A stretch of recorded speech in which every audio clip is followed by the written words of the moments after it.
everyone. I'm Aaron Bush, investor here at the Motley Fool and head of our Extreme Opportunities franchise. And I'm super excited to talk to Dan Morehead, CEO of Pantera Capital, chairman of Bitstamp, and a board member at BitPesa. We're going to be digging into all things crypto today. So Dan, thanks for joining me. Aaron, thanks for having me on. Awesome. So I want to begin by talking about Pantera's journey a bit. So for those who don't know, Pantera has been around since 2003. And, you used to focus primarily on global macro investing. But in 2014, you made a pretty huge shift and now focus on Bitcoin, digital currencies, and other companies in this space. Can you just tell us a bit more about why you made this bold shift way back in 2014? What was your mindset at the time? Sure. So my career's been in global macro style investing. Lastly, I was with Julian Robertson at Tiger Management and looking around the world for big disruptions, things that had way more upside than downside. And every 3 or 4 years, something would come along, Russian privatization or Argentine farmland or Tesla Motors, just every once in a while, something would come along that, had a very compelling risk reward asymmetry. And in 2011, my brother introduced me to Bitcoin. I read about it, and there was only a few pages you could read back then about it. And I thought, wow, that's a really great idea. I hope somebody does it. And I really didn't do anything about it. And then in 2013, a couple of friends of mine wanted to have a call and talk about Bitcoin because they had gotten interested in it. And I came in for a coffee and a conference call. And basically, the coffee itself lasted 4 hours and I stayed the whole day. And I've been hooked since that day. And it took a few months to really get my head around it. But I came to believe, and I still believe very strongly, that it's the biggest disruption of our generation. And so, it's not like some of these other trades I've done, Argentine farmland or, Russian privatization or whatever, which, were really interesting, but they only affected a very small part of the world and the kind of subset of the economy. This is, literally everyone with a smartphone can be part of the blockchain revolution. That's 3.5 billion people. It impacts global payments, wealth storage, gold, and even currency. So it's impacting the biggest markets. Our first fund's up a couple of orders of magnitude already. I think it could go up another couple of orders of magnitude, which is just mind-blowing concept given, rates are basically zero all around the world and getting yield is very hard. Yeah, that's amazing. And congrats on your success there. I'm curious, just to maybe dig like a layer deeper, like what about like the potential disruption, order of magnitude change, like really stuck out to you at the time to give you the conviction to change everything and go all in on this movement? Yeah, it's a good question. It really was at the time, it was 2013, it's maybe 200,000 people using Bitcoin at the time. And you'd hear all the stories about the Silk Road and, all these kind of super negative articles about it. But all the Bitcoins on Earth were worth, maybe $1 billion or $2. And it seemed like, it might be the future payment rail of the world, right? And it might replace gold and it might replace Visa, MasterCard. And so those risks just seem so outsized. It's very similar. I started investing in Russia when Gorbachev was the premier, and the entire market cap of Russia was $12 billion.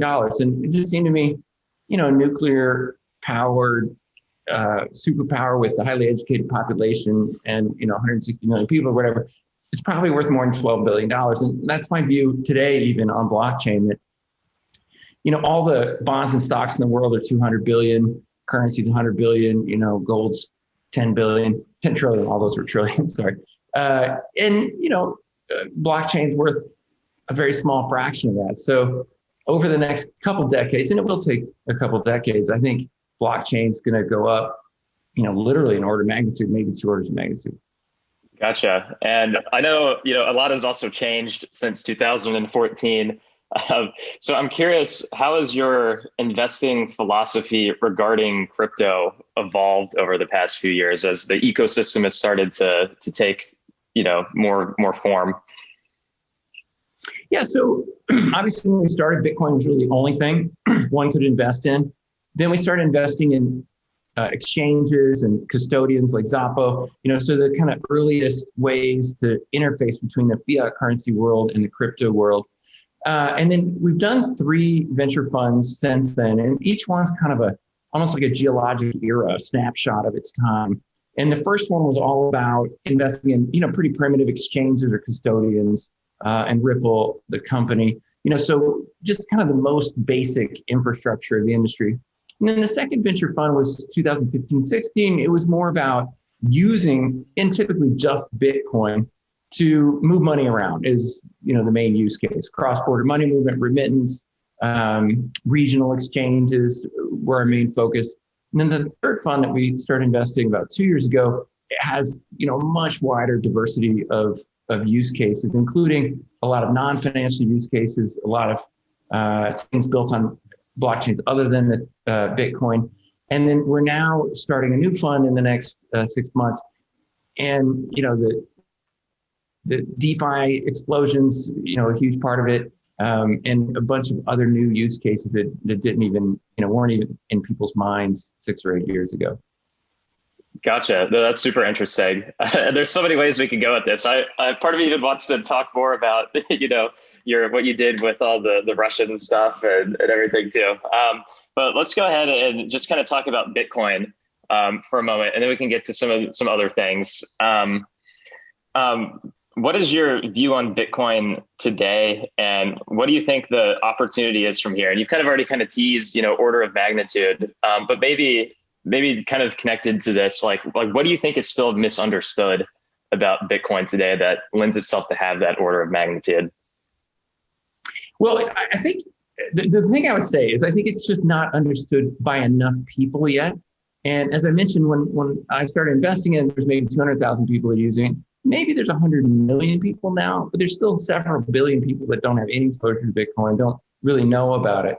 And what I found over the years of kind of evangelizing this new asset class is there really isn't any well-written, articulate paper that's negative on Bitcoin. And that's kind of the holy grail. I've been asking people for that for years, is I'd love to see an intelligent person write a lengthy paper on why Bitcoin is wrong or failure or not a good investment. And that's really the punchline. There isn't that. You occasionally get, the sound bites of, Bitcoin's rat poison or something like that. But no one actually ever writes a very long negative piece on that. And so that's basically what happens is the kind of the capture rate on people is so high that once someone actually spends a few days, reads about it, thinks about it, they normally end up buying some. And that's what is driving the price up. And that's what's been driving the price up for 10 years. And so the thought of what do I think about Bitcoin now? It's been going up at a compound annual growth rate of 213% for 10 years. And again, I've never seen an asset like that. That's just, off the charts.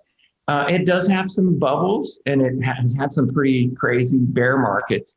But if you graph the price exponentially over the last 10 years, it looks pretty consistent. Again, occasionally gets ahead of itself, occasionally gets behind.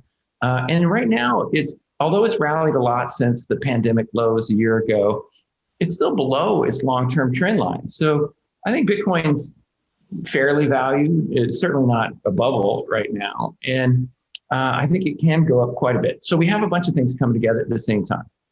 The tech's being built out for the last 12 years. That story is, on track. It's great. But the two big things that have happened recently is the monetary stimulus response to the virus is literally off the charts. The US now prints more money every month than it did in the first 200 years of its existence.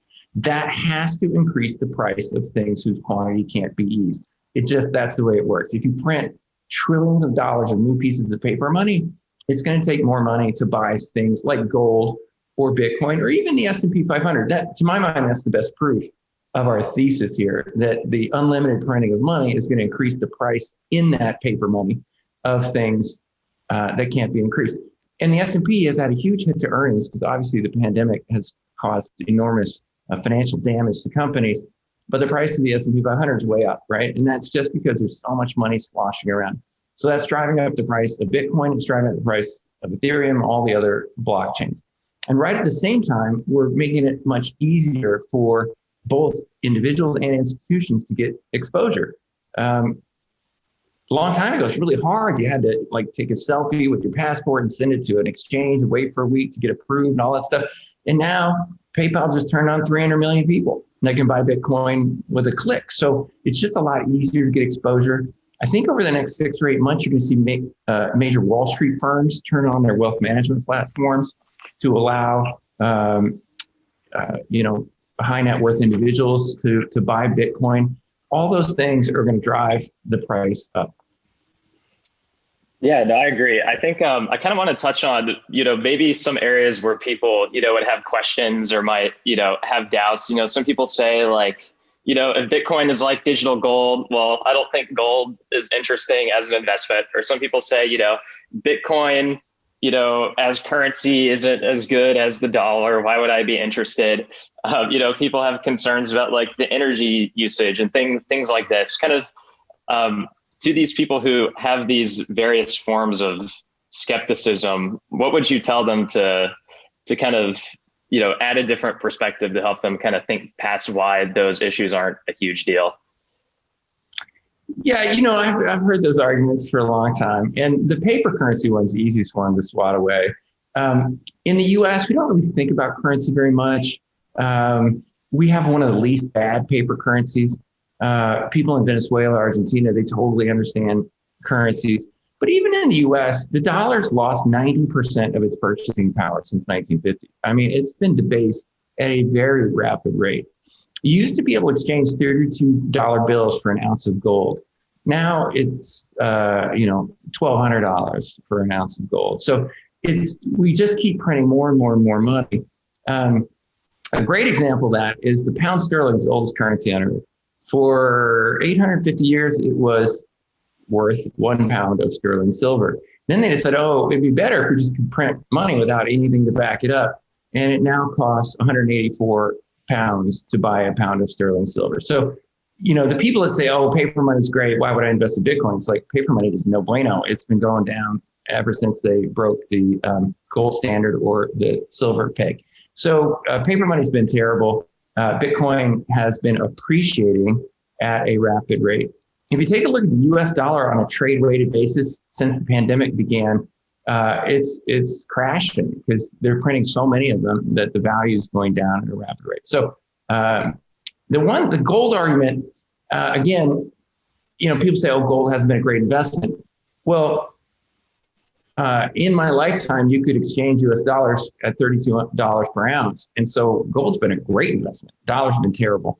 Another example is the silver colored money that used to exist used to be made out of silver. Again, in my lifetime, quarters, dimes were made out of silver. Now they're made out of cheap metals. Pennies used to be made out of copper, and now they're worth more than 1 cent just to melt the copper. And the government's made it a felony to melt pennies. So, there is no intrinsic value in paper money. It's being debased all the time. So crypto, obviously it's going to be very volatile. It's going to go up, it's going to go down. But 10 years from now, I think crypto's going to be worth way more than paper money. Awesome. Let's shift gears and talk about, NFTs and maybe DeFi for a moment. There are some people out here who are probably like, yes, like I'm deep in it and I love everything that's going on. And some people are like, I don't know what those letters mean. So could you maybe just kind of take a moment to explain like what these two terms are, maybe why they're interesting, and then just kind of how you think about it in the context of Pantera? Yeah, so NFTs are non-fungible tokens, and they're essentially buying a digital form of some scarce asset like art or even literature that you essentially own the only version of, the only copy of. We've looked at a handful of investments in the NFT space. We haven't really made a big commitment. And I know there are some people out there that are, very bullish on this.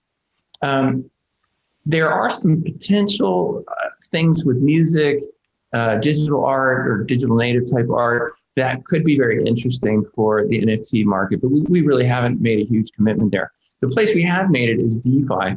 So it stands for decentralized finance. And the way to think about it is the other protocols of the internet revolutionized everything else in commerce. How we buy things, how we communicate with people, basically everything in our lives has been changed by the internet.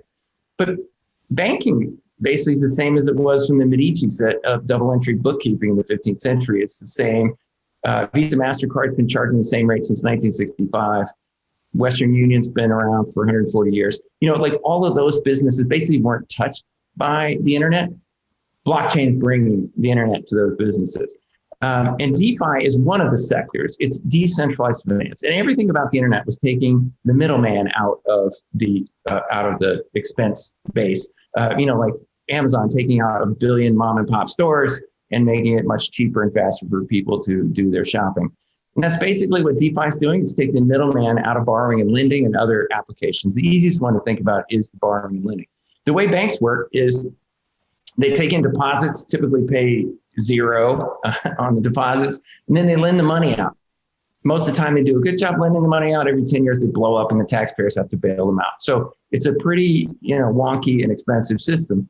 In DeFi, you're using code to escrow or custody the funds, and borrowers are getting a much higher, borrowers are getting a much lower rate to borrow at, and lenders or depositors are getting a much higher rate. So you're basically taking the bank or other finance type company out of the middle, matching borrowers and lenders, and the code takes a tiny, spread for providing the service, but it's much, much lower than is in the traditional markets. And then the other benefit is, there's no taxpayer bailouts all the time. So it's going to be easier on society.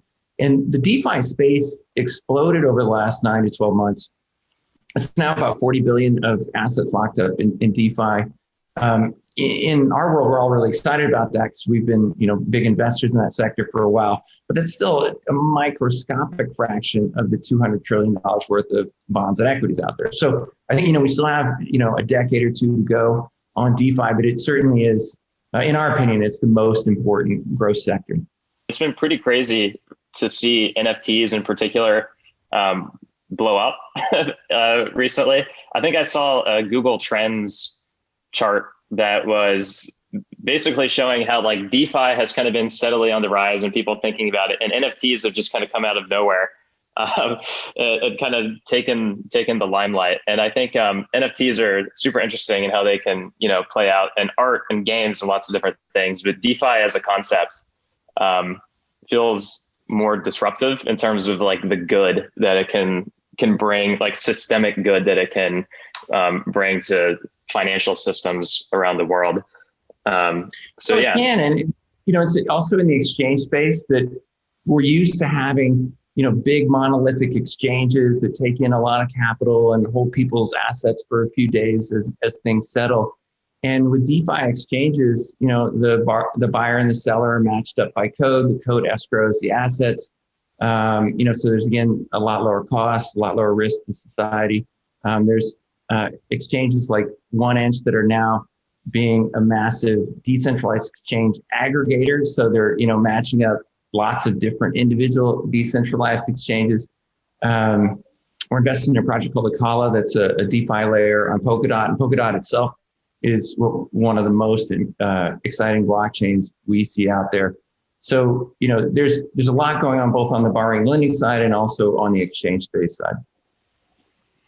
Awesome. Yeah. So I kind of want to talk a bit about just like your approach to investing. So, we have a lot of equity focused investors that I think are interested in dedicating a sleeve of their portfolio to crypto, but frankly, don't really know how to be good crypto oriented investors yet. So I'm curious, what does it take in your mind to be a great investor in the land of crypto compared to normal equities? Like how does due diligence differ, and how do you recommend people get studied up? Yeah, so a lot of the space is still on the private or venture side right now. So there are only a few public companies in the space. I'll touch on the private side first, and then we'll touch on the public companies.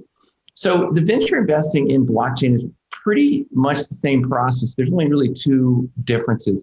One of which is a lot of the companies we're investing in are very tech specific and tech heavy. So compared to analyzing a normal venture type startup, often there's some pretty complicated technology to evaluate. And then the other one that's interesting is a lot of these things are essentially open source communities. So it's not just the ability for the entrepreneur to build a really cool widget.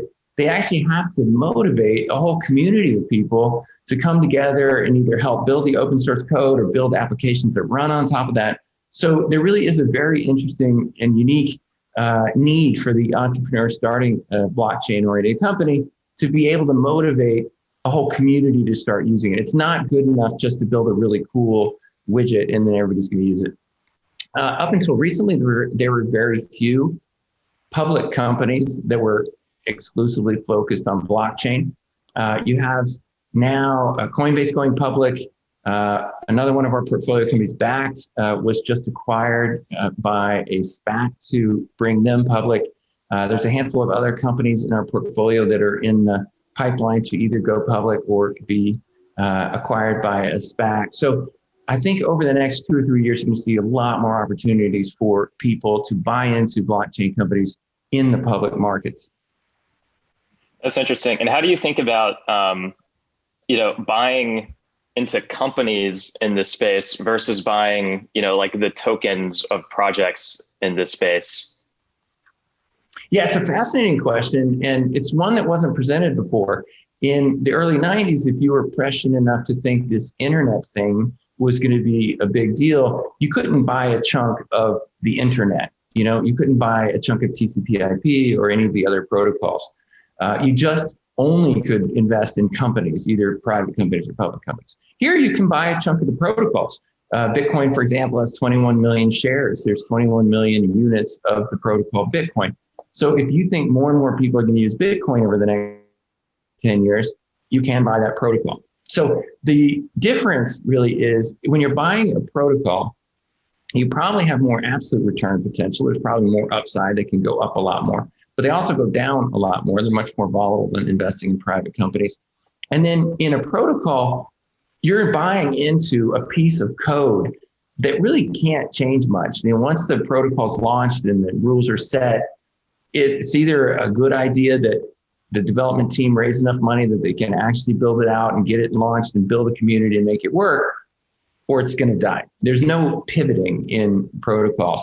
Whereas if you invest in a venture-backed company, if the entrepreneur decides that the idea that they started out with isn't going to work, they can pivot and do a new idea. We're investing in a company called Alchemy that's pivoted several times into better and better ideas as they go. So venture has probably lower absolute return, but it has essentially less risk, less volatility, and more chances of pivoting and kind of morphing into whatever the next thing will be. Gotcha. So we've talked about Bitcoin. We've talked about DeFi. Sort of the last question for you. If you kind of had to name like one other zone in this space, one other trend in this space that's really interesting, what would you call out? I think the yield farming or ways to generate yield on what are typically thought of zero yield assets like Bitcoin. Probably the next big things, ways for people to get return on holding tokens, either through voting rights or any kind of opportunity to generate a yield. And for a world that has zero interest rates in most major countries, a lot of countries have negative rates. About 20% of the world's bonds trade at negative yields. Generating 6 or 8% is very attractive. So that's probably the next thing for people to focus on, is investing in things or even funds that generate a yield of 6 or 8% on blockchain assets. Gotcha. Yeah, I agree. That is super interesting. Well, it looks like we're at time, Dan. Thank you so much for joining us today. For people who want to learn more about you and Pantera, where should they go? We do send out an investor letter once a month that we try and highlight all the trends we think are most interesting and that our community would want to hear about. So getting subscribed to our investor letter is probably the best way to get connected. Awesome. Sounds great. Again, Dan, thank you so much for taking the time and sharing your thoughts on everything that's going on. I'm sure we could have talked, an hour more about each specific thing that we just hit on. But this was a lot of fun, and I'm sure our members will appreciate it. Thank you. Great. Thanks, Aaron.